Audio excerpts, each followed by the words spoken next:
Tonight on Joy News Prime, father allegedly burns his 3-year-old baby for disrespecting him. My mother has taught her not to respect me. Now, when I want her to do something or take something from me, she ignores me.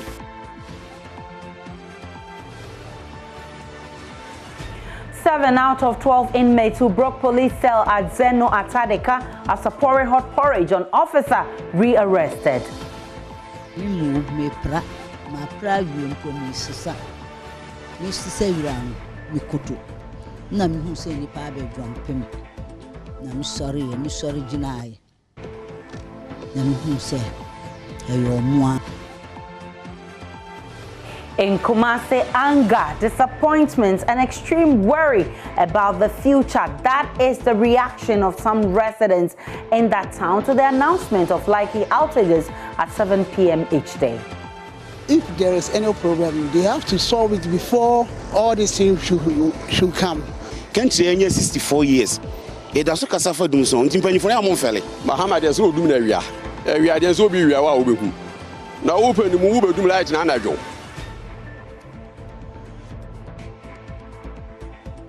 Also in this bulletin, Afrobarometer report released by the Center for Democratic Development suggests that Ghanaians endorse taxation and are willing to pay higher taxes to support the country's development. Are you willing to pay more taxes? We'll find out from you shortly. In business, LPG Marketers Association threatens to increase cost of LPG if government goes ahead with the 18 pesos increment on every 1 kilogram of the product. Incidence of this tax is on the consumer.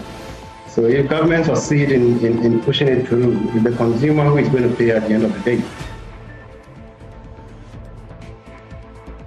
But live from your studios in Kokomlemle on your digital terrestrial TV, because we're free to air on GoTV channel 144 and DSTV channel 421. Remember, this is your home of independent, fearless, and credible journalism. My name is Aisha Ibrahim. Do stay tuned in.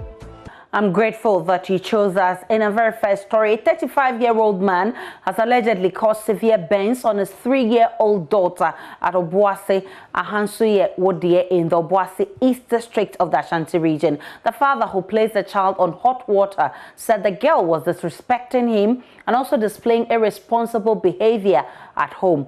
Adium News' Isaac Nomanyo reports that accused initially ignored narrating what happened to the little girl, but was rather lamenting that his child obeys the mother and ignores his instruction. He then admitted that the bruises on her body is not because she is sick. Her mother has taught her not to respect me. Now, when I want her to do something or take something for me, she ignores me, he told the Adom News correspondent.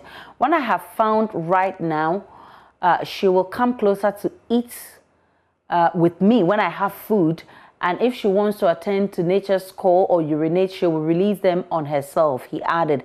He told the reporter that the child has been living with her mother in Togo while he stays in Ghana for some time now, hence his desire to have some control over the child. The 3-year-old is currently receiving treatment at the Obuasi Government Hospital.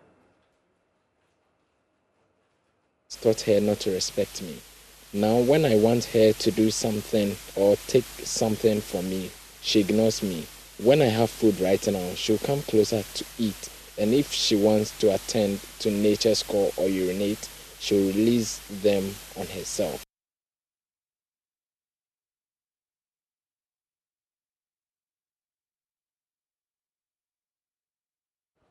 Let's now get on to the phone line and speak with private legal practitioner Martin Kpebu on this one. I'm grateful for your time, Mr. Kpebu. Yeah, that's fine, Aisha. How does it come across to you that a father wants a child of 3-year-old to respect him, and so he has to do all of this to get her to respect him? Well, initially, it was shocking, but just soon after, I also remember that in every society, this is they keep recurring. Okay, you won't get everybody in society to behave well. Deviance has always been with us. And matter of fact, the way looking at the video, I'm not a professional psychiatrist and those things, but I should think that they would be interested in evaluating the man's mental health, because it just didn't make sense to me. Not everything he was saying. So I'm wondering, is he stable? Okay. So these things happen. So it started with shock, but I quickly just remembered that that's how these things happen. Some people are not what you would expect them to be. Some are unstable, others who are just easier. Otherwise, what are the remedies available for this child? Okay, so barring any psychiatric evaluation that would say that he's mentally unwell, it's a case that ordinarily this one, he could be facing a charge of causing harm. And that's why it's not likely they hype it up to causing harm with offensive weapons. That's more serious, okay? Yes. So that's basically what we are looking at. And as a fact, in December 2020, it's even on your website, you'll find that a woman was convicted for causing harm to what would you call, her husband's niece in December 2020. And she got 7 years. Yes, because possibly it could go up to 10 years. She got 7 years. What was the crime? She dipped the little girl's fingers in boiling water. And this particular one, it's also about boiling water. Is that not true? Yes. Yes. So that's how close it looks like. I'm happy that you're talking about the fact that there are other incidents like this, because this is not the first time we're seeing this one. We've seen a number of cases of parents, fathers or mothers maltreating their children. What do you recommend? How do you suggest we deal with this issue going forward? Okay, so as I stated earlier, it's sad, but the truth is that crime will always be with us. So this will not be the last one. I mean, another will come. But beyond that, we expect that, number one, as a society, the media, you have been falcum around with a lot of information and advice and counseling goes out to the rest of the country. So we would continue to urge you, just like we're doing this program, this news, so it's a news item, but also you are educating the public. So continue to educate the public. Let's continue to exhort people to do what is right. And we should reduce the violence to the barest minimum. And of course, the next is that we would expect government to ramp up law enforcement. But you would find that, as I said, looking at this video, I'm more inclined to think that it's about the man and the economic situation. So you're looking at social intervention program, okay, to help make family units better. Yes, because when you have the man and the woman having stable source of income, being able to increase parental control and all that, you are likely to have reduced incidents like this. So government spending is very important in this area, that people who are less well off are cushioned. Yes, they're cushioned. The safety net. They say that people who are less well off are cushioned. So these are some of the ways we should be looking at this problem. I'm grateful for your time. Martin Pebu is a private legal practitioner and, of course, a human rights lawyer. Let's now go to the Ashanti region, capital of Kumasi, where some residents are not taking kindly to the announcement of likely outages at 7 p.m. each day. The Electricity Company of Ghana and power transmitter Gridco on Thursday met civil society organizations in Accra and explained the causes of the outages and the solutions following weeks of intermittent outages in various parts of the country. The 161 is loaded, congested, and they are trying to build another 330. So during the peak period, the load increases, and then we don't want the system to collapse, so they will take us off so that it will bring down the load. So we've alerted the customers to be on a guide. That's 7 to, yes, we don't know, today, it can come today, it might not come tomorrow. It depends the load balancing. That's why we are not here to give any timetable that tomorrow we're going to go off or yes, the next day we're going to go off. Let's now listen to residents of Kumasi who are upset and frustrated about this news. Bete nsemisia ana mera ho amagana na sai me yasem ye Ghana ni country enya 64 years e da so kasa fa dum so ntimpanyifo na amonfele omanimu 64 years da so kasa fa dum so amanfo gichi om kuro eyi unemployment free omam amombo black o manimu no ye de 64 years da so gina kasa fa dum so ni bese bisa Ghana mpanyifo nti amonfele nti amodwi kobo nkuma na amodwi konifa mani wuma Ghana mpanyifo pa say we timetable ba say dum so nti amonfele Ndiom tu kwan ka be country yadri ye ne nim sanka akufo adodo ye panyine de ko ba dwene ye ho wo hu Muhammad ya so odum na awia de so obi wia wa obehu na wo panimu wo bedum light na anadwo no se obi beto hye so sa anadwo na ye be de ne ehu wati ase nka panimu de wo ya de nka wo to bo ase no ato bo ase no ayi ne yi na panimu akora bedum light awia me ya twe ho manso sa ma ya mia ya adom ye de wa ba Usu kura de oba ube dum na anadwo unti anadwo no akrofo nro boye me de me kania na dundum no na bie ne wono a mepene so because kania no ye dum no ye so ye tua ho ka ade a ye tua ho ka ye so na afi nipa wo se ubo sese ya so kania enu sese meti wono no me se me wo store dan mu na se store ru agi ne sika wonnwene me ho se ye dum kania na wo favor me ne dia ne se wote ne dan mu wo agi usika me sana mimi hunu inti na nedum light na ebe ha me pan because light no kra wo ye hu so dada na light nse any ho. First our business because so many people are using electricity for their work. So if there is any problem, they have to solve it before, they have to tackle it before all these things should come. But right now it has come to, it has impromptu issued. So the country economy will face problem. And individual business will also will collapse. Almost 90% of our jobs in Ghana uses light. So the timetable Gridco or whoever has brought, is not going to help we the citizens. So the government should come again and tell us something better, because we can't take this. The Afrobarometer report released by the Center for Democratic Development suggests that Ghanaians endorse taxation and are willing to pay higher taxes to support the country's development. The report, however, states that majority of Ghanaians find it difficult to know what taxes and fees they are supposed to pay and how the government uses tax revenues. The analysis finds that citizens are more supportive of taxation if they believe the government is doing a good job of delivering basic services. But many citizens also express mistrust of tax authorities and see widespread corruption among tax officials. The study indicated 8 out of 10 citizens, representing 79%, said tax authorities have the right to collect taxes.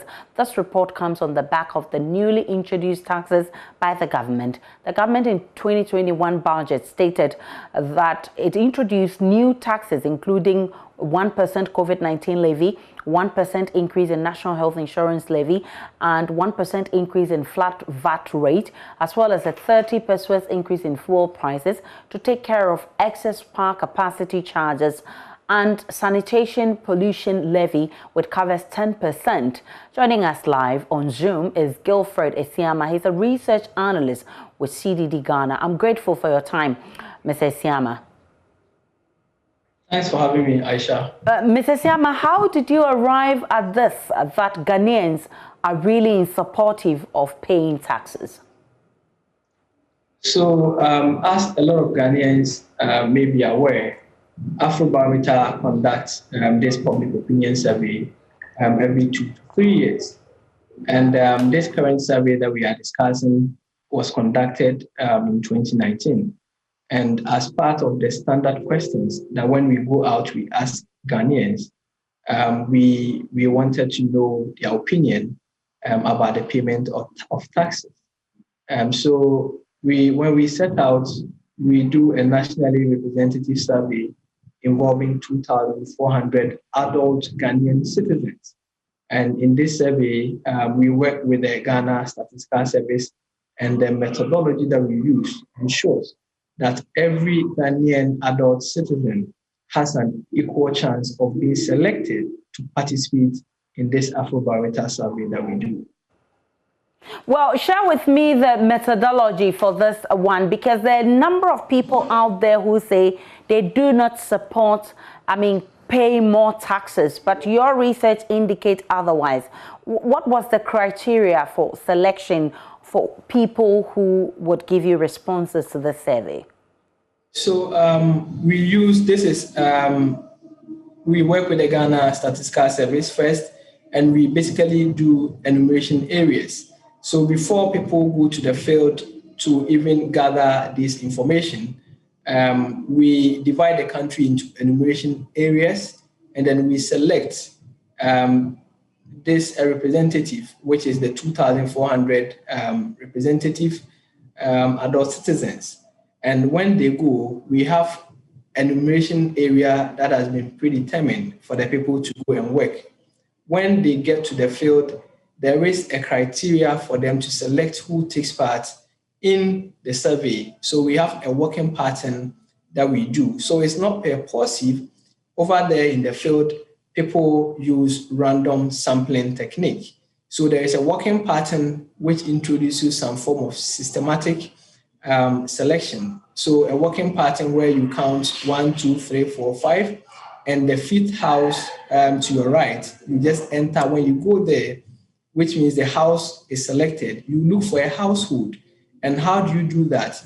You also use a simple random sampling technique. What basically in Ghanaian parlance you say CCC, you do that and you select a household. A household composed of a group of people who eat from the same cooking pot. So here, when you identify a group of people who eat from the same cooking pot, let's say that household has 8 people, how are you going to select the respondents? You get the name of all the adults in that household, and you use a random sampling method. You can write all the names and you let somebody choose one. The person who is selected, whether the person is the son or daughter or the father or the mother, that person qualifies to participate in the survey. So we have a random sampling technique to prevent biases in the selection of respondents. So that's how we go about doing the Afrobarometer survey. Mr. Siama, hold on a minute for me. Let me get onto our Facebook page, because we posted this on our Facebook page an hour ago, and we asked Ghanaians whether they're willing to pay more taxes per the Afrobarometer report. Let's see what the comments are. A number of them have come in. And let's start with Justice. He says, only in Africa they tax majority of its citizens who are jobless. Me, Kofi, pay taxes to end up in some pockets for him or her to send their kids overseas. Harun Boniface says, we're not seeing anything on ground. Some are paying it, but still the value is the same. A country with 64 years can't manage water and electricity. What are the motivation to pay taxes? And Joel says, it's not true, because what did they use for construction? What do they use for construction of roads, electricity pipes, and so on? Where do you think government gets such monies from? If they say that many don't know that it is the revenue that government gets from tax, I would agree, but for this, it's a big no. Okay, so that's a response to the first comment. I don't remember telling anybody that I'm willing to pay taxes. Neither do I remember telling anybody I'm not okay with how taxes are used in this country. Okay, so he's a bit neutral. Michael Ansa says, use social media page. Okay, let's go to Solomon. Says, this is not reflective of the current state of Ghanaians. Kofi Salon says, no value for money. Most of the revenue gets mismanaged. And Dan Balasa, where did they get this thing from? Okay, so Mr. Siama, let me bring you in here. What exactly was the response to this one? That the people are looking for information with regards to what their taxes are being used for and not getting, or they simply don't care about what their taxes are being used for? What exactly was the response on this one? So there are 2 issues here that we are discussing. One is that people do not know how much taxes they are even supposed to pay, if they are supposed to pay these taxes. And I think this fits properly into the conversation about widening the tax nets, bringing more people from the informal sector into the tax nets for them to also contribute their part to the development of the country. Another one is about whether people have easy access to information about what their taxes are being used for, or they do not have any information. And when we ask this question, you have about 6 in 10 Ghanaians who indicated that it is very difficult to know exactly what the taxes that they pay are being used for. And from the responses that you got from the people who commented, I think it's fair and it doesn't contradict our findings. You have people asking or saying that the monies that they pay end up in pockets. You have other calling for value for money. You have other people also saying the money, they want value for money, it ends up in pockets. And these are issues concerning the administration of taxes. These are some of the lapses in the system for which people will not be encouraged to voluntarily go out and pay their taxes. So I think it is up to all of us and up to the government and the tax authorities to make sure that the concerns that Ghanaians are expressing will be addressed to ensure that more people comply with this tax administration in this country. When they do that, it makes the job of the authority easier in enforcing compliance. I'm grateful for your time. Gilfred Esiama is a research analyst with CDD Ghana that released that Afrobarometer survey report. Now to other stories. No parent ever wishes to bury any of their children. Gradually, road traffic accidents are making this happen to many parents in Ghana. For the parents of Makufusu Ampedu, I will be back, where the last words they heard from their son before he died in 2020. 29-year-old Mark Ofosu Ampedu Jr. was among the thousands who were killed in road accidents last year. In January 2020, he was crushed to death on his way from Oyarifa to Accra. It is a very painful loss to the family. His parents cannot wipe their tears over it. His mother, Cecilia Ofosu Ampedu, cannot understand how she could lose her last-born under such circumstances. So I told him that Sunday is a Sunday, so my dress, everything is ready. So you leave your dress and everything, then when I come, I'll iron it. So he left. He left, then he came back and said, Mommy, I'll be back soon. I said, okay. Little did she know that the I will be back soon promise was going to be the last statement from her beloved son. He doesn't sleep outside. He has never. Even if he's late, at times he can come Kumasi, we go for a program, he come late, he will come home. Normally, I've been checking on him and he said the friends are calling him Mommy's son. So that day, from some time, I stopped checking on him. So immediately I said, no. If Dinia will not come and sleep, he will call or send a message. I checked my phone, there was nothing on it. Then immediately I started panicking. And the father said, oh, nothing will happen, so be calm. As with most mothers, her maternal instinct of a sixth sense kept signaling her there was something wrong. So Mrs. Ofosu Ampedu couldn't be calm.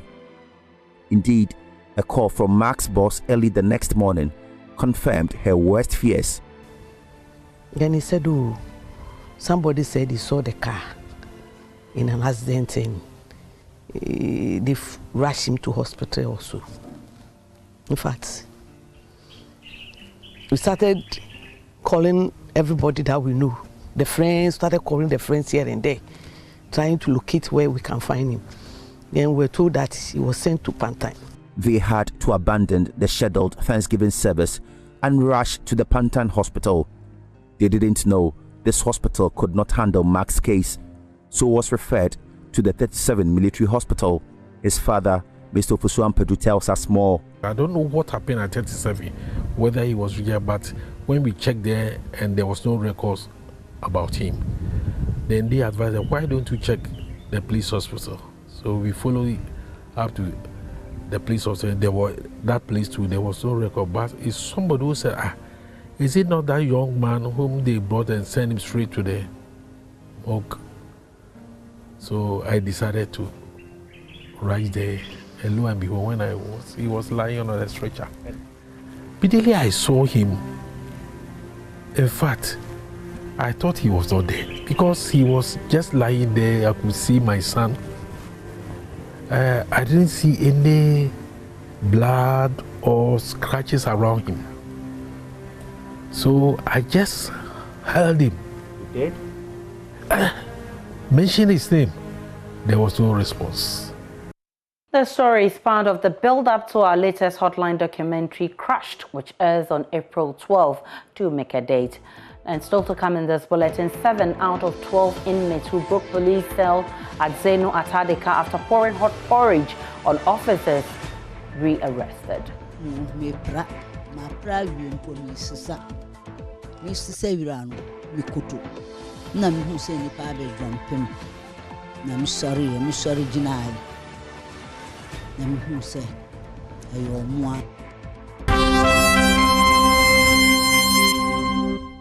Welcome to business. I'm Charles Aiche. The LPG Marketers Association is threatening to increase the cost of its products if government goes ahead with the 18 pesewa increment on every kilogram of the product. According to them, the move by government will increase their cost of operations and also impede access to LPG from 25% to 50% by 2030. Now, the 18 pesewa increment on the kilogram of gas was not part of the new taxes and levies in the 2021 budget, of which Gabriel Kumi, the vice chairman of LPG Marketing Companies Association, deems as problematic. Incidence of this tax is on the consumer. So if government succeed in pushing it through, it's the consumer who is going to pay at the end of the day. But we believe this government is a very listening government. I mean, it's proving to be very listening. And we are very hopeful that our appeal to government to reconsider this decision will be heard. We are making an effort to meet the energy minister, and we are going to have a very serious discussion with him on this. I mean, LPG marketing companies, our position on taxes on LPG is very well known. For the past 3 years, we have been knocking on the doors of government to consider removing the existing taxes on LPG so that we can bring the products at a more affordable rate so the ordinary Ghanaian can afford the product. Because if you look at the West Africa sub-region, almost all the countries surrounding us, most of them are indeed subsidizing LPG. The whole West Africa, Ghana's LPG price at the moment is the highest in West Africa. We are paying 6.30 cedis per kilogram of LPG, and we believe that is so high, that is so strong, and the consumer cannot bear it. If you look at the statistics, since November 20 last year, LPG consumption in Ghana has taken a nosedive. In November, we did 35,000 metric tons. In December, it came down to 29,000 metric tons. In January, we did 28 metric tons. We are putting our figures for February, but our projection is that in February we are going to do 25,000 metric tons. And what do you think is accounting? What do you think is accounting for this? This is purely due to the hike in price, because since November, price of LPG has been on the ascendancy, and we are at a record high, 6.30 Ghana cedis per kilo. We have never bought LPG in Ghana at that rate. This is the record, the highest. The price we are paying for LPG at the moment. That is what surprises us, that government will try to add to the already high cost by introducing this tax. We will want to appeal to government. I mean, government itself has set a very laudable objective for the LPG sector. All right. And we believe government mean and is sincere about this objective. Government wants LPG consumption and penetration to grow from the current 25% penetration level Away from the government is working with the Financial Intelligence Center and the Ghana Real Estate Developers Association to crack down on money laundering syndicates involved in the real estate sector. The move has become necessary due to the significant increase in cases of money laundering in the housing sector. The Minister of State for Works and Housing, Dr. Frida Prempeh, tells Joy Business that the situation is becoming alarming, hence the move. The issue of money laundering within the real estate sector is becoming global now. It's already in Ghana and only across Africa. So something drastic needs to be done. Ghana has taken the initiative to pass the Real Estate Agency Bill, and we are working closely with GREDA and Financial FIC now to ensure that we bring sanity into the real estate industry. We have to move away from the situation where people can just walk into this country, open an account, and smuggle criminal monies into this country to buy houses left and right. In the developed world, you cannot do same. So it's about time that we enforce our laws. Enforcement is one way. Putting up the law and enforcing it is another issue. So if we're able to enforce even the existing laws and amend our books, I believe that we'll be making a lot of headways. But I'm happy that this strategic meeting is taking place between GREDA, FIC, and for that matter, the Ministry of Works and Housing. And that was Frida Prempeh there on matters regarding the housing sector. The Ghana Standards Authority has begun preparation with stakeholders to undertake a nationwide structural testing for all industrial properties and public buildings in the country. Let's take a listen to the head of the Ghana Standards Authority. In doing the building code, which we have discussed extensively with all players in the building sector, we looked at earthquake integrity. I mean, can buildings in Ghana, what are the material engineers doing, the structural engineers, to be sure that based on the G-force, which is the peak ground acceleration, how the ground is moving. Because, the ground in Ghana is moving fast. We are putting up buildings, we are pounding fufu, we are constructing things. I mean, it's a fast-moving area, and it's situated on the fault line. So we know that the potential for more earthquakes is higher rather than less. And considering that the last earthquake occurred in 1939, we are due an earthquake soon. And we really thank His Excellency for laying the charge that since we know that we are due an earthquake soon, since we live in an earthquake zone, since we have a building code, since we have engineers, what are we going to do to ensure that the lives of Ghanaians are protected in an earthquake? We are happy that His Excellency has called for structural integrity tests. And indeed, what the Standards Authority will do, together with our partners, is what we enjoy doing best, as in testing buildings and issuing our certificates of conformity, whether they conform or not. Do you have the capacities to do that? We do have, because we've been working with private sector providers to be able to undertake structural integrity tests. Indeed, as a country, the capacity for testing buildings is limited. The Standards Authority, together with a few colleagues, including workers from the Geological Survey, have undertaken one or two, and the last one being when the church collapsed at the Adraka Presby Church. We actually have the full structural integrity report for that collapse. And that'll be it for business for this edition. We shall be back after 8. Coming up next is sports. Do stay. Thank you for staying with us on Joy News Prime. I'm Gary Al Smith with today's sport.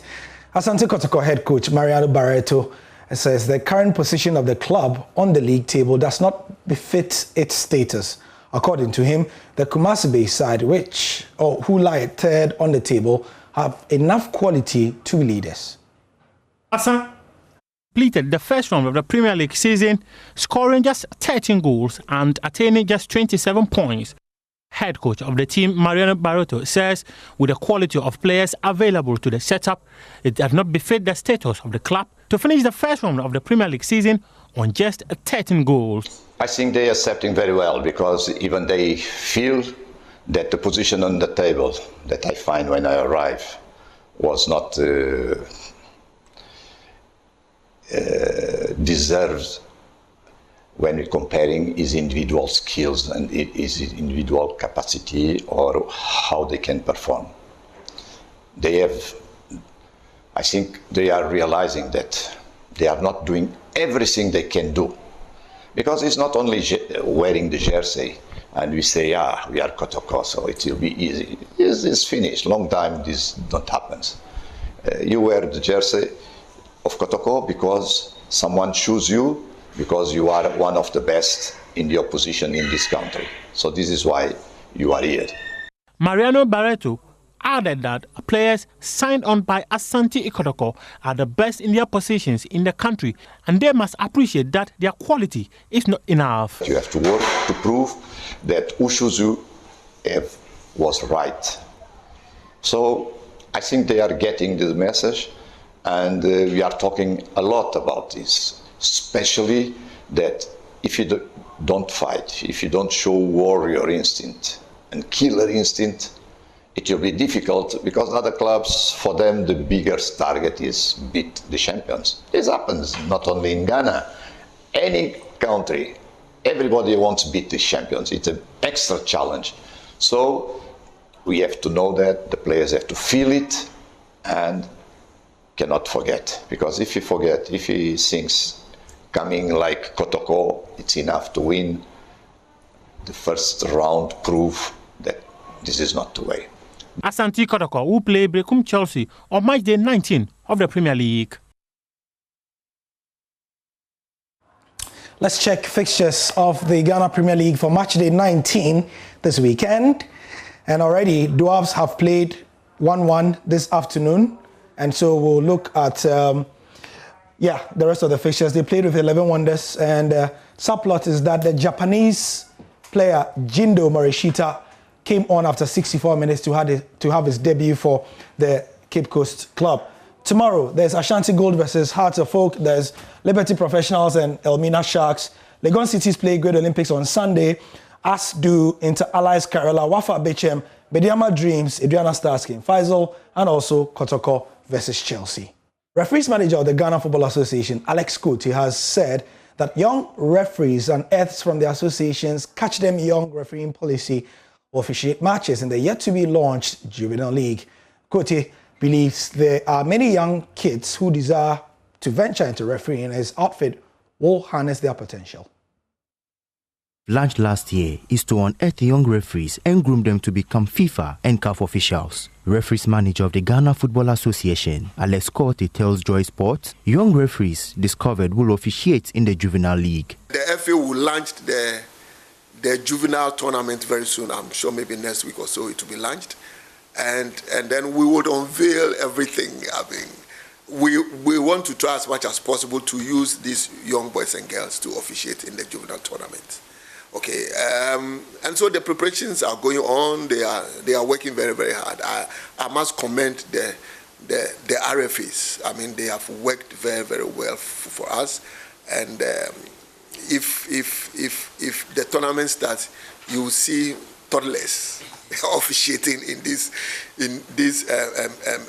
under 17, under 15, and under 12 tournament. It's going to be awesome, and we all hope to see it launch, and then when the tournament itself starts, then we'll see how it goes. But let me say that Central Eastern region are far ahead of them. The office of the referees manager has toured the country as they seek to harness the talents of these young referees. He says they have seen potentials in many, including girls who desire to be in the refereeing profession.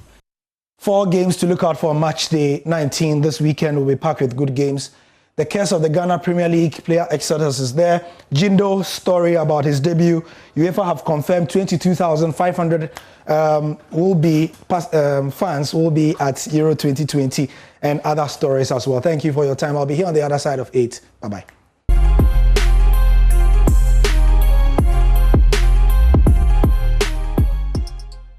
Time now for showbiz. Becky is here, lady in yellow. Hello to you, Aisha. How are you doing? Let's congratulate Yao Tog, because he has been named Artist of the Month at the BET Amplified International. So the BET International, it says that it's proud to announce Yao Tog official as April BET Amplified International Artist of the Month. BET Amplified is a seal of approval on the next big thing in music. Stay tuned to our social accounts to see more of Yao Tog throughout the month of April. Congratulations to Yao Tog there, Aisha.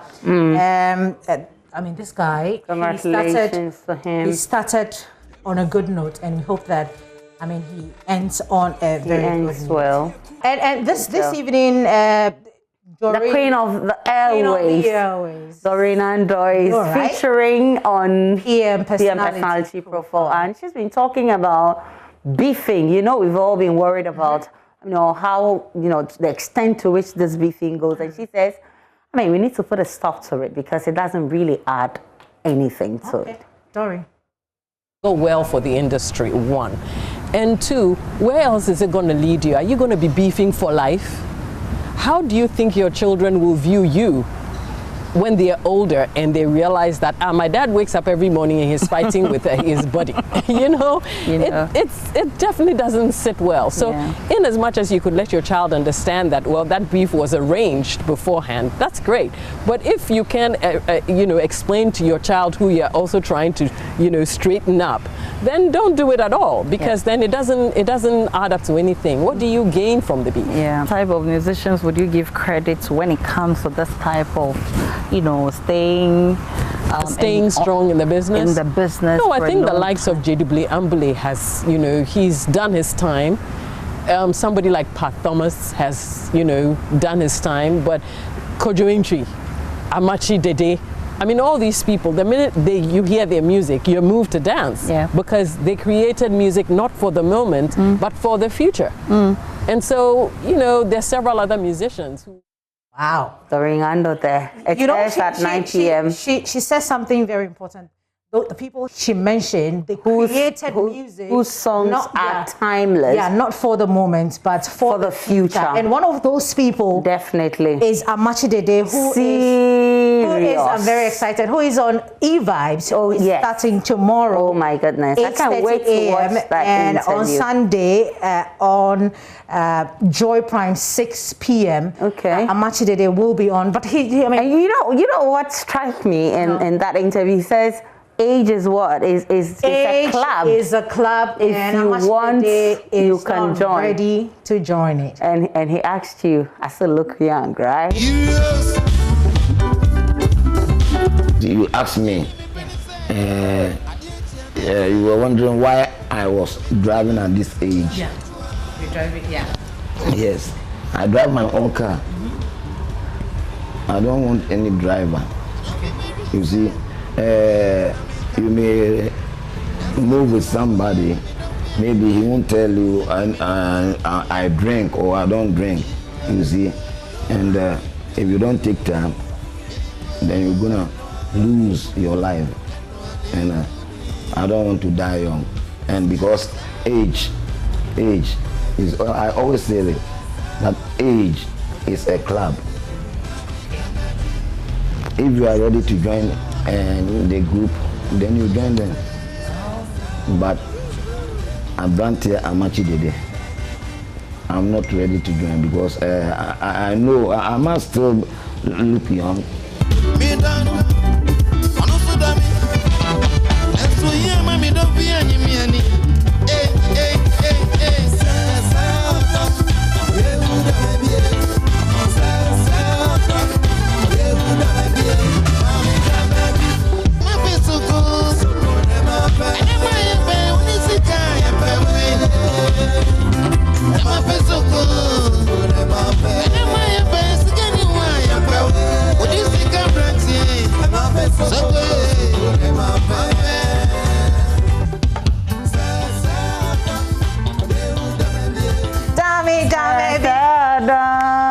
That's my favorite. Which one is your favorite? I think it's the same one. I mean, really? The one he talks.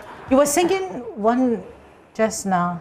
When him anyway, funny when him just say, Nani Pediani when a Jumaya, any panadine say, I am boy, young. And you know, this explains why he's a Brantier, because he says he still looks young, right? Yeah. So watch this episode. It's actually the first part of the E-Vibes episode of Amachi Dede on Joy News and Joy Prime tomorrow, 8:30 a.m. But on Joy Prime, it's 6 p.m. on Sunday. Make a date with the Iron Man, Brantier Amachi Dede. Nana Ochre. Serious. Thank you for bringing us showbiz, and that'll be it for showbiz.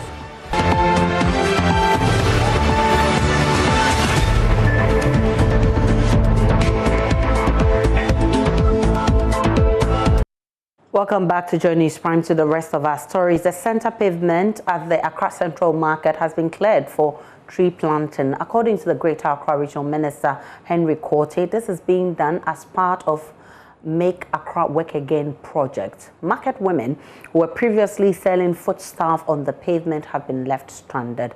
Judith Awachitando has more in the following report.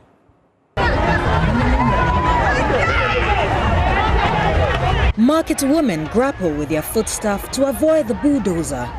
The Accra Central Market, situated on the Kwame Nkrumah Avenue, has gradually become a site overflowing with traders to the point that some of them have set up their stalls on the pavement originally intended to be a walkway. The appalling state of the market center is what Greater Accra Regional Council seeks to change. As part of the Make Accra Work Again project, the council, led by the Greater Accra Regional Minister Henry Korte, stormed the center pavement at the market with a bulldozer, forcefully clearing all vendors from the spot. The Greater Accra Regional Minister Henry Korte told Joy News market vendors on the pavement have been warned severally to move to no avail. Over a period of 3 years, people have now encroached onto the principal or main streets, and as you can see, they are selling. We have spoken to them on several occasions to move into the market because we are told by the market queens that there are quite a number of spaces in there. They have refused to move in. Although the exercise left most traders stranded, some admitted it was necessary to restore order in the city. People might not understand the intent of the minister, but he's only preventing the market from getting destroyed after the ANA has collected monies from traders. If he wants to make this place beautiful, I support him. Henry Korte explained that trees will be planted in the areas cleared. But as you can see, there is a plan. The Forestry Commission is coming to plant the flowers. We will put men here to begin to nurse it, water it, and then we turn this place into a greenery. At least it provides jobs for others. We will do our best to sustain it by the grace of God. The Greater Accra Regional Minister believes such exercises would ensure Accra works again. Judith Awachitando, Joy News. Residents of Zenu Atadeka near Sharman have been describing the moment 7 inmates at the police station broke cell after pouring hot porridge on an officer. The escapee said to have happened in the early hours of the morning. Already, 7 of the escapees have been rearrested and jailed while a national manhunt gets underway to track down 5 others. My colleague Mamesi Nyamisha Thompson was in the community to speak to the people who saw the escape. Mama Fulera says she was one of the first to see the inmates after they had escaped. Mimu me pra ma pra wiempo mi sisa wirano mi koto na mi hu se nipa abedwompem na mi sorry jina. I had bent to collect rubbish when I felt someone jump over me. When I lifted my head, I saw them running, and so I sought shelter. I later went to the station to find out what happened. Mi sorry na mi hu se o mu dwane ba na mi suma ko tare me ba no eyino. She went to the police station after the escape and saw the officer struggling under a fleece of porridge. Afi the auto kokon ma na o mu di kokona adware na ni mu nyina no ba no su se o mu achi no kon. They had poured porridge all over the officer's face. I told him to call his superiors to inform them of the situation. Police na no ho na me friends me kan kire no say frem panyimfo say asemo aba. But in an area known for many criminal activities, some residents are not surprised about the cell break. Madam Abiba is a resident. We're proud. Just how can any come to just such space? But so far, no, so through a course near call, you never can think we were able to make some calls for them to be arrested. This area is just full of criminals. The empire was a bomb as Nakuponya Adam, no more can enchium. The area The Zainu Atadekat commander of the police service, Superintendent Abdullahi Mumuni, says the search continues for the people on the run. It's a discretionary thing. I think the officer perhaps could have waited till the person who was coming to relieve him in the morning could have come, so that at least their number will be more than necessary to contain any such situation, even if it had arisen. It was just a discretionary issue. We have arrested 7 of them, leaving 5, and then we will have some intelligence that any time soon we are sure of getting the rest arrested. I assure the general public that they should rest assured that they can run, but they can't hide. Wherever they are, we are gathering our information and I will get all of them arrested. For the police here, the escape presents a big lesson. Mamiesi Nyamiche Thompson, Joy News. Joy News' current news program, News File, tomorrow will take a different dimension with Samson Ladi Onyenini and driving the show.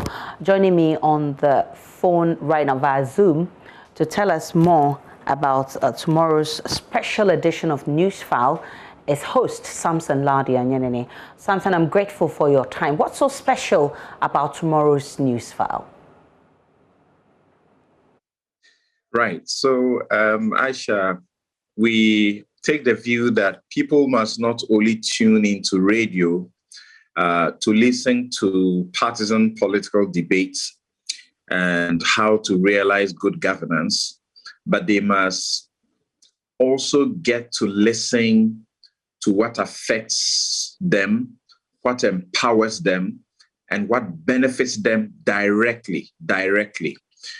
So the special edition is not exactly new.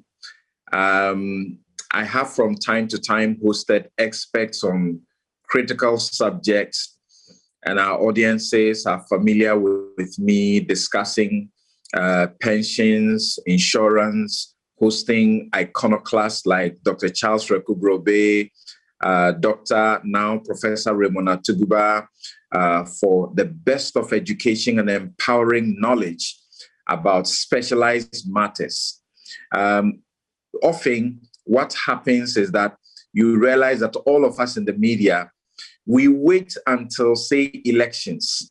Then we begin to have dedicated shows for the Electoral Commission. And we have done so on News File as well. We wait until certain special situations, then we have dedicated shows on Galamsey, how to fight it, how to fight the rape of our forest cover. Until there was this intolerable, needlessly retrogressive universities bill, we didn't have a dedicated show on News File to deal with that matter. So we believe that these are some of the things we should do. So going forward, we have had good feedback from our audiences, and we are planning that at least for each month, we should have a dedicated show on a particular subject of national importance and gather the experts to not only critically analyze, examine, but they will educate us, they will empower us, they will proffer policy alternatives and solutions as well. Now, we know in journalism and in news that it is said that when it bleeds, it leads. But we must also understand that it really must not always be about doom and gloom. So we are going to talk about land. And land affects everybody because everybody needs a piece of the earth to be able to have a peaceful life, to have a comfortable life, and to live. We have a new law. We have a new law that is set to revolutionize the land administration area. People are paying for pieces of land, and land guards are driving them away. Land fraudsters, including chiefs, who are duping people. So there's a law that says there will be a change in this area. People, example, the gas have had their lands taken away from them compulsorily by the government for the purposes of building, say, hospitals and other things. But later, we have had politicians, grab those lands for themselves. The new law says you cannot do that for at least a certain period, and some of the lands are going to be returned to them. And I'm happy that you talked about the fact that everybody needs a piece of the earth to be able to make a living. And certainly this is one addition that you must not miss. Host of News Files, Samson Ladianyenini, there. To the rest of our story, Speaker of Parliament Alban Sumana Kingsford Backman has pledged to put his best foot forward to making the lives of the people better. He said he is prepared to work with all sides of the political divide, irrespective of where one comes from, ethnicity or religion. He reiterated that his election as the Speaker of Parliament at this particular time of the history of the country gives him an indication that as a country, God chose him to work to unite the country. Alban Bagbin made the statement at a Thanksgiving service in his home village of Kombo in the Nadoli Kalio district. Upper West Region correspondent Rafiq Salam reports.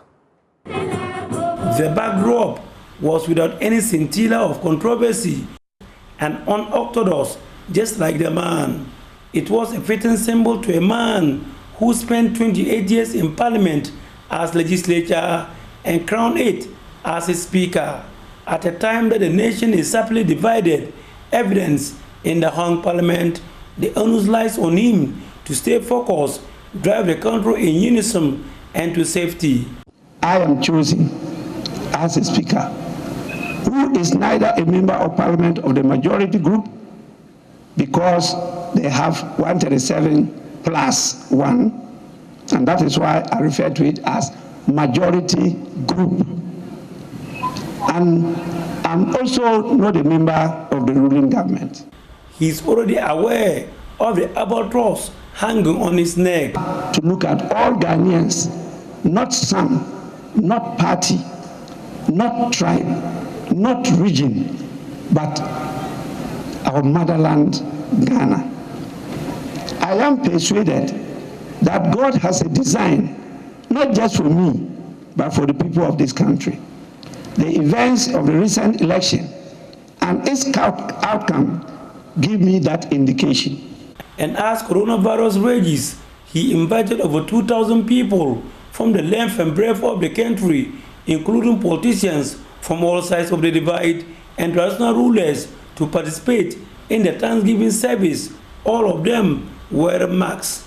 The usual friendly banter between him and the majority leader in Parliament, Oseche Mensah Bonsu, was on show and good for the optics, whilst General Secretary of the National Democratic Congress, Asedu Nketia, whose appointment to the Parliamentary Service Board ruffled some feathers, maintained a forward gaze at the front pew.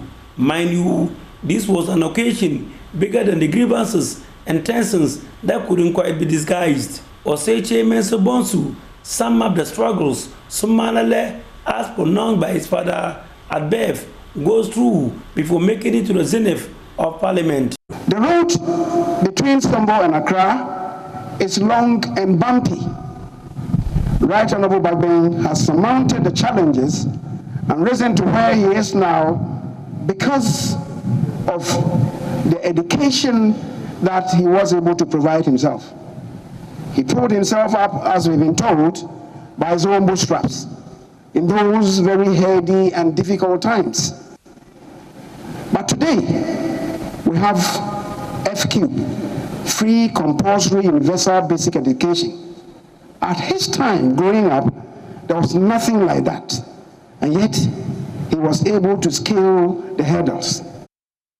Minority Leader Harun Idrisu has kind words for the Speaker, recollecting how it all started. A group of NDC MPs, led by the Honorable Mahama Yaraga and some of our colleagues, surprisingly at that time, even supported by my able whip, the Honorable Muntaka, had come to my office to lure me and to encourage me to run for the position of Speaker. Without any hesitation, I declined their bid. Then in a meeting with the NDC highest leadership, somewhere in the offices of President Mahama, President as he then was, I said to the group that my candidate for speaker was amongst us, and pointed to Honorable Alban Bagbin and the Honorable Asedu Nketia. Before my mouth could land, the Honorable Asedu Nketia held the hand of Honorable Bagbin strongly and said, it should be Honorable Bagbin. Little did I know that God's faith and God's glory was vested in him, the Honorable Alban Sumana Bagbin. Upper West Regional Minister Dr. Hafiz bin Sali urged the Speaker to use his influence to bring development to the region. While we continue to pray for you to succeed in your duties as the Speaker of Ghana's Parliament, it is our hope that you will rally all of us, regardless of the political parties that we belong, so that we can develop our region. The Catholic Bishop of the World Diocese, Most Reverend Kunyeba Wop, who was a celebrant of the Thanksgiving service, has this message for the Speaker. You do not rob Peter to pay Paul. The integrity of your service to the nation will be important. All voices need to be heard. All parts of the country need attention. The rural areas in particular still lack many facilities, basic facilities like water, electricity, roads, schools, children lie on the floor in order to study. These are deplorable conditions, to mention just a few. For now, the might talk about number in the country is number 3, and the people are waiting with bated breath and in hunger for its accompanying benefits. Reporting for the news, Rafik Salam, Sombo. Well, congratulations to the number 3 of the country. I'm still waiting for my number. Hopefully, I'll get one.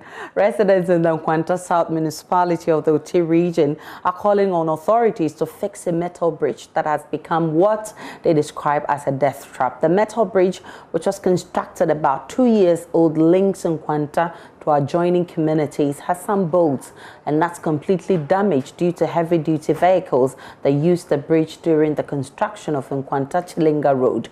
The roads minister, during his visit last year, September, ordered it to be fixed immediately, but nothing has been done since. The state of the bridge is becoming a threat to lives and properties in the area. Peter Seno has more. Bent steel, caved-in plates, broken bolts and nuts, leaving an arm of the bridge hanging are the initial physical evidence of a faulty bridge to the ordinary eye. This is dangerous to any first-time user. The bridge is broken and disjointed. On the 4th of September 2020, when the roads minister Amokwata visited the steel bridge and realized its danger to lives and properties, his order was for it to be fixed immediately. Anybody, you see the directives I have given, that the thing should be done immediately, okay? Nothing has, however, been done so far. We are told the steel bridge is just about 2 years old. Last year, Minister Makwata was there to inspect it. And he was very furious about the contractor who did that work. The bridge is not up to 2 years old. So he doesn't understand why the bridge should be in that situation. But since he left, nothing. We are also told that heavy-duty vehicles that were used to construct the Nkwanta Chilinga Road caused this. This, we are informed, is also responsible for the stalled road construction works from Nkwanta to Shari. The bridge that separates Shari from Nkwanta is now a very serious death trap, which, of course, it is another thing that is affecting the contractor. Bringing sand and all those things, he has to go and pass through Abruanko, which is about 1 hour journey. Meanwhile, it's just about 3 minutes to cross the bridge to Shari here. Commuters are not happy with the state of affairs. The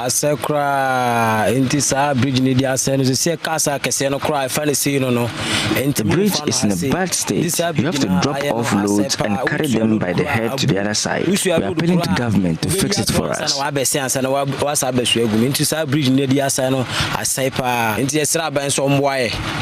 Na yewon hwe bridge no so mai enti yesra no pa na dawro bridge ni de high pa me na da wa hwe the bridge ya amaya juma ya wa akra no yentimi hu so ajuma no. The state of the bridge is worrying. It is affecting our business because you are afraid to use it. We appeal it be fixed for us. Ehu wo so papa enti yesra mo no mo meboa no mo ye bridge na mai yesu yetima ya ajuma yesra mo.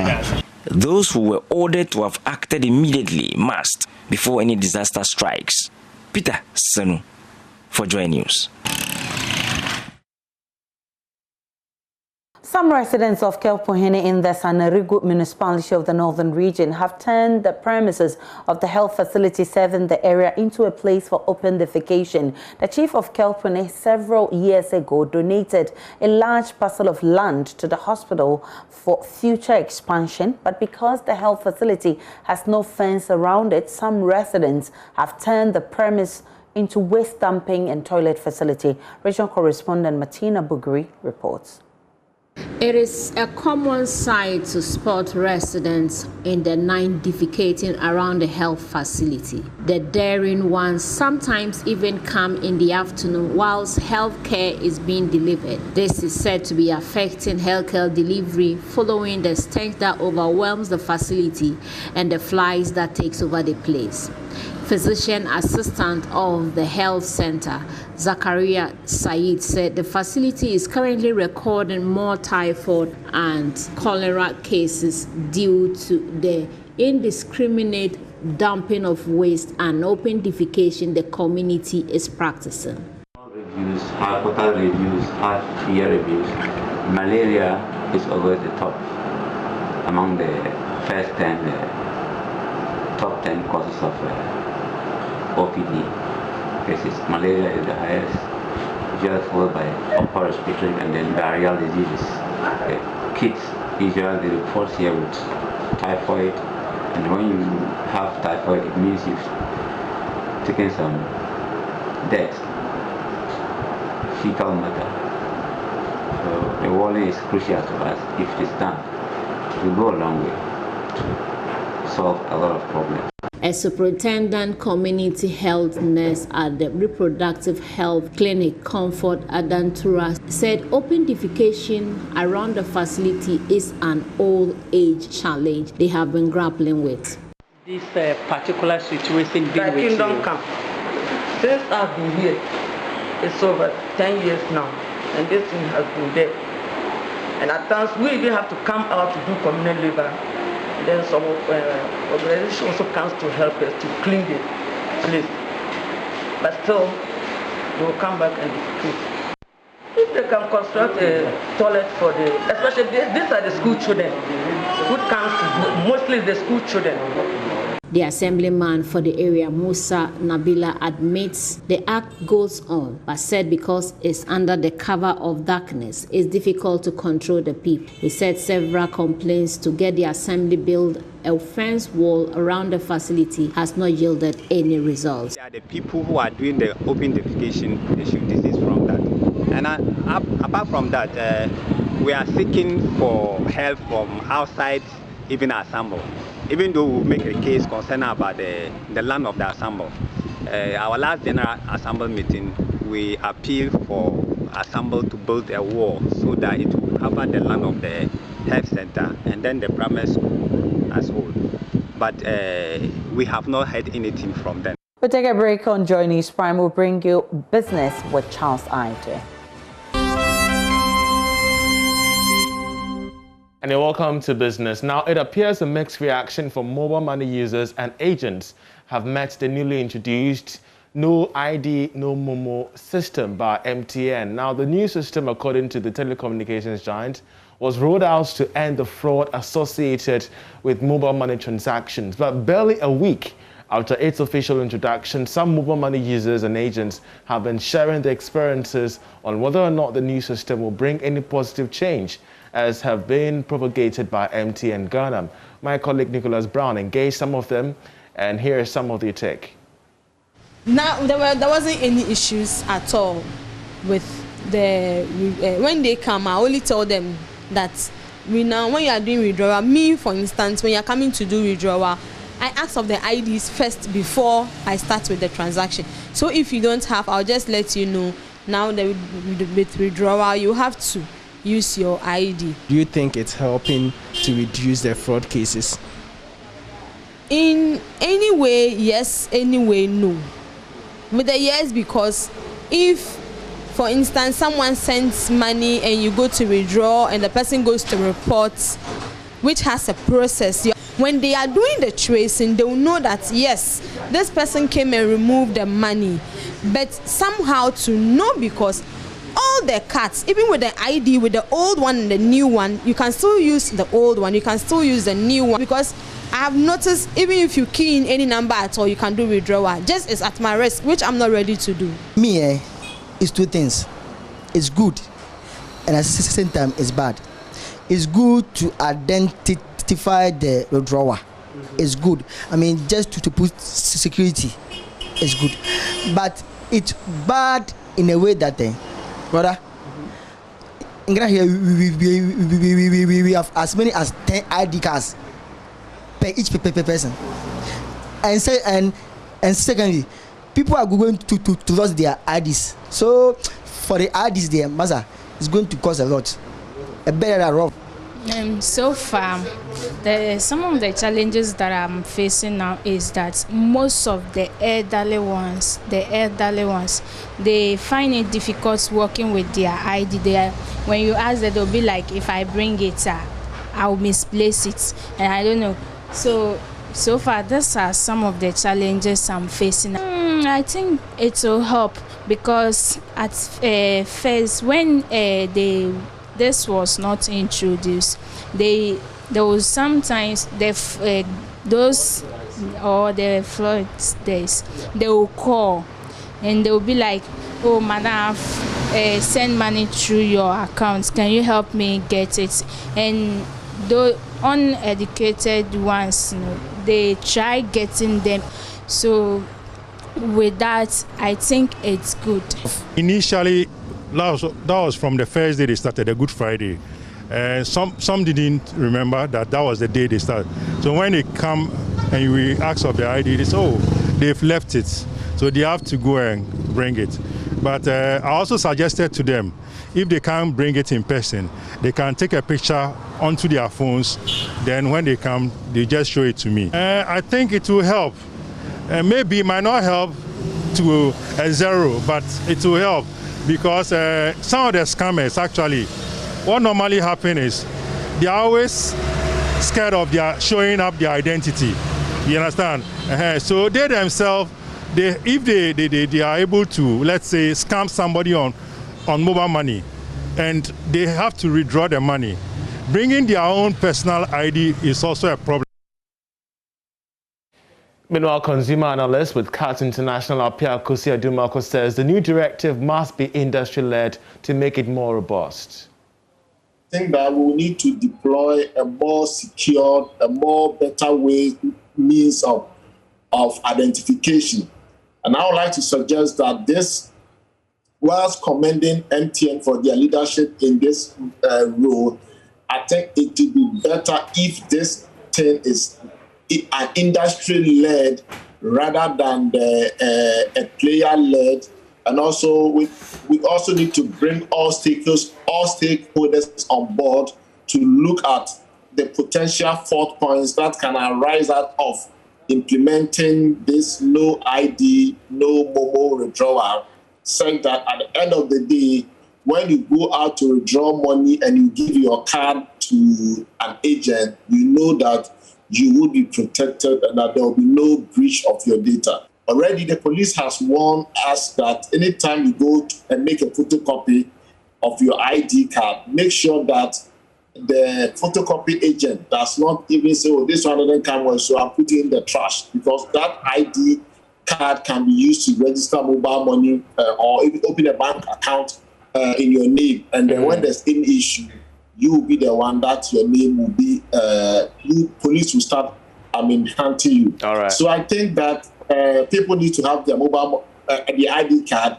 But I think what MTN is doing, we need to have a second look at it to ensure that there is data protection and also privacy of people's data. Re-engineering of the system is very, very good. But we all say that the solution that you are preferring should not be worse than the problem. And so here, we make one step forward and then we come back one step backward. That's a zero-sum game. From the beginning of next month, businesses and individuals should be able to pay their taxes from the comfort of their homes and offices. It follows a decision by the Ghana Revenue Authority to fully automate all its platforms for revenue collections. Let's listen to the head of the Ghana Revenue Authority, Reverend Amishada Wosuamwa. Also going to put in a lot of measures towards compliance. Just like I told you about the goal where we have to be innovative to be able to get compliance. The same way, one of the things that we are going to do, and again, we are not only talking about the expansion, but also the depth or the penetration, or to the extent to which people, because some pay, but maybe they pay only a quarter or a tenth of what they are supposed to pay. Or it goes to George's pocket, maybe. That's also there. And then sometimes, like the way the people say they pay tithes, but they find out that maybe they are only paying 2%, not 10%. Yeah. And we will find the same thing in the taxation. That there are a lot. So some of the initiatives I can quickly go around through for you is that we have set up a completely new department called the High Net Worth Individuals Department. Previously, high net worth was only a part of another unit. It was not a focused attention. And then based upon this data, as well as data that we are picking from the professional associations, so we are also doing that data matching. So we are getting the list of all the possible high net worth individuals. It cuts across everything. In fact, I remember recently we had to call one pastor and say, why are you calling me to be a high net worth? And so we have done your analysis. And then when we were chatting with the pastor, actually he came to my office and we were chatting. And then he said, I only sit on 2 boards. And I said, oh no, you sit on 5 boards. He said, how do you know? I said, you sit on this board, sit on this board. And then he said, oh, that one I don't get anything, this one I don't get anything. So eventually he admitted that he sits on 5 boards and not 2 boards. Okay. Do you understand me? So it's because of the analysis that we have done. More data analytics that you're doing internally as well. Exactly. So once you do that, then the compliance comes in. So through that, last year, for example, we almost doubled the revenues from the high net worth individuals. And therefore, we are expecting that this year, and there's a complete unit that has said that this year will be actually go 3 times what we did on the high net worth. And that's how we end business. Coming up next is sports. To stay. Thank you for staying with us on Joy News Prime. I'm Gary Al Smith with the sport. Chairman of the GFA Club Licensing Board, Dr. Kwame Banu-Akon, has defended his outfit's decision to place a ban on the Indom Stadium and the Golden City Park. According to the Club Licensing Board, the league centres, which serve as home venues for Elmina Sharks and Brekum Chelsea respectively, are not up to standard. The board decided that the Brekum pitch would need to stop all footballing activities on the pitch for at least the next 2 weeks, after which the board will send a delegation to Brekum to re-inspect it. So for both Brekum Chelsea and Brekum Arsenal, they cannot use the pitch until the next inspection. In the case of Indom Park, similar observations were made, i.e. the pitch has improved. However, there are still patches where on the pitch which is not green. It is not firm enough, and we believe that any activity allowed in in this current state will lead to a quick deterioration of the venue. Former Deputy Sports Minister Vincent Opon-Asamoah has advised members of the Ghana FA Management Committee, that's of the various national teams, to stay focused during international assignments to enable the country win trophies. The Black Stars have not won a trophy in the AFCON since 1982. Opon-Asamoah who represents the people of Doma West in Parliament, believes there is a lack of football ambience for the players to perform. He was speaking to Nathaniel Atto on Sports Today. But, you know, we have a new minister who is just taking off. And we are all thinking about how we'll be able to help him to succeed. And I'm saying that among the various issues, the problems that are confronting the senior national teams, there's another area that is so difficult. In Ghana, we do it, but who even talk about it? And I know, my brother, you are aware that it happens. But it's so difficult for us to talk about it. But Vincent will talk about it. They will insult me, but they will sit in their various homes and they will. This guy said what was right, because I've traveled with the national under-20, I've traveled with the women's national team on the continent and outside the continent, the women's national team. I've traveled with all these people. So if there's any issue that I encountered during that time, and I keep it to myself, and we are unable to do anything about it and keep on recurring.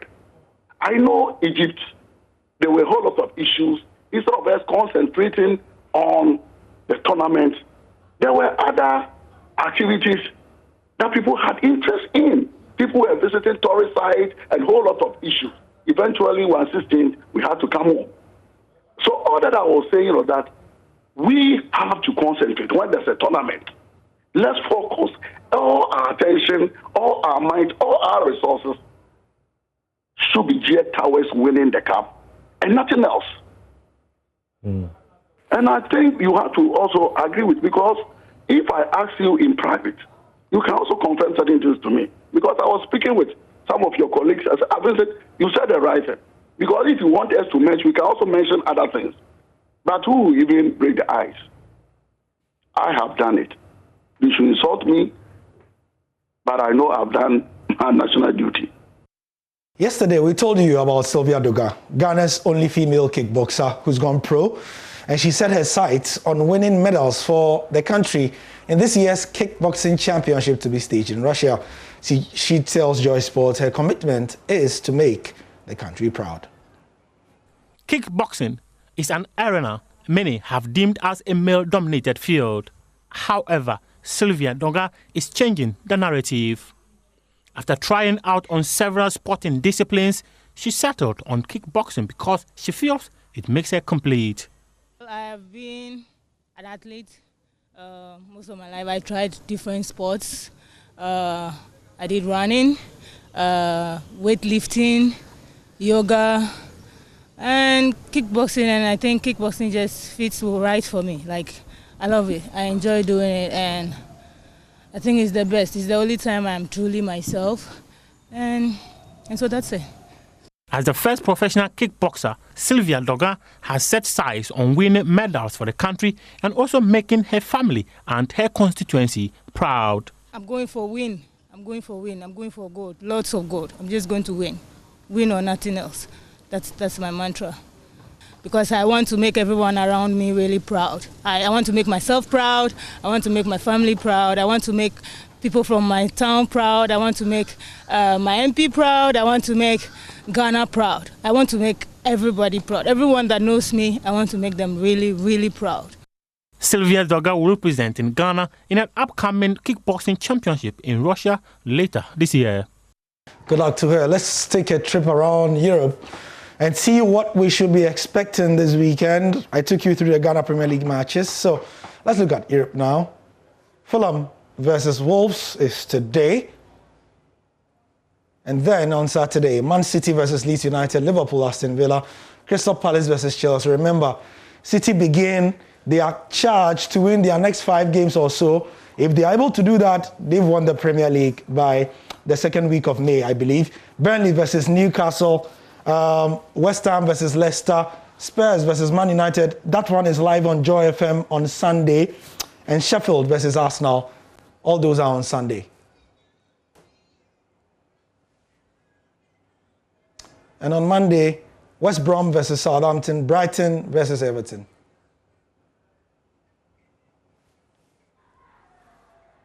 La Liga, Huesca versus Elche. Getafe versus Cadiz, Bilbao versus Alaves, Eibar versus Levante, and then El Clasico, Real Madrid versus Barcelona is also tomorrow. Sunday, Villarreal versus Osasuna, Valencia versus Real Sociedad, Valladolid versus Granada, and Betis versus Atleti. Monday, we'll see Celta Vigo play Sevilla.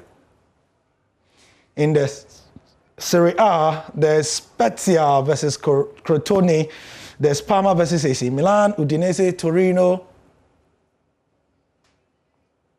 Inter, Cagliari, Juventus, Genoa, Sampdoria, Napoli, Hellas Verona, Lazio, Roma, Bologna, Fiorentina, Atalanta,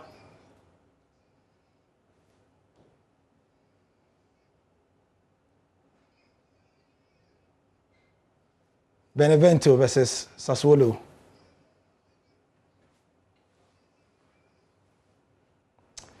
That's the sport for now. Thank you for your time. I'm Gary L. Smith. And that's how we wrap up the bulletin tonight. My name is Aisha Ibrahim. Many thanks for watching. For more news, log on to myjohnline.com. We have all the updates of the developing stories. Enjoy the rest of our program.